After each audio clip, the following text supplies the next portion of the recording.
Hello दोस्तों, हमारे channel को लाइक सब्सक्राइब करिए, कमेंट बताइए ये गाना कैसे लगा। लाइक करें, आगे बढ़ाएं। धन्यवाद, नमस्कार। सपोर्ट करत जाएं। गाना सुनो, देवी गीत। गंगा मैया मोरे घरवा में आई गईलिनी हो। गंगा मैया मोरे घरवा में आई गईलिन। ससुर हमारे गंगा जल लाए। ससुर हमारे गंगा जल लाए। सोने के कलशा में गंगा जल लाए। सोने के कलशा में गंगा जल लाए। कलशा में गंगा मैया समाई गईलिनी हो। कलशा में गंगा मैया समाई गईलिनो। गंगा मैया हमरे घरवा में आई गईलिनो।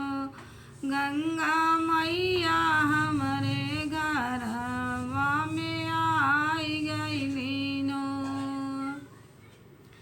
जेठवा हमारे गंगा जल लाए। जेठवा हमारे गंगा जल लाए। सोने के कलशा में गंगा जल लाए। सोने के कलशा में गंगा जल लाए।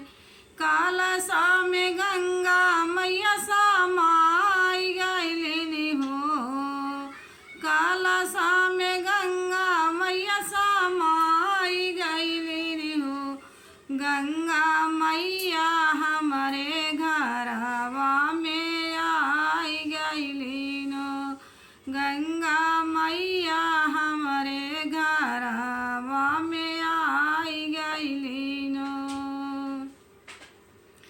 देवरा हमारे गंगा जल लाए। देवरा हमारे गंगा जल लाए। सोने के कलशा में गंगा जल लाए। सोने के कलशा में गंगा जल लाए। कलशा में गंगा मैया समाई गईलिन हो। कलशा में गंगा मैया समाई गईलिन हो। गंगा मैया हमरे घरवा में आई गईलिन हो।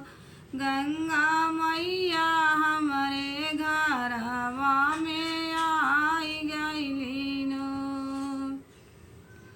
नैने धोई हमारे गंगा जल लाए।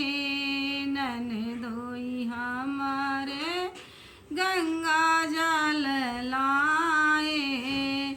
सोने के कलशा में गंगा जल लाए। सोने के कलशा में गंगा जल लाए। कलशा में गंगा मैया समाई गईलिनी हो। कलशा में गंगा मैया समाई गईलिनो। गंगा मैया हमारे घरवा में आई गईलिनो। गंगा मैया हमारे घरवा में आई गईलिनो। राजा हमारे गंगा जल लाए। राजा हमारे गंगा जल लाए।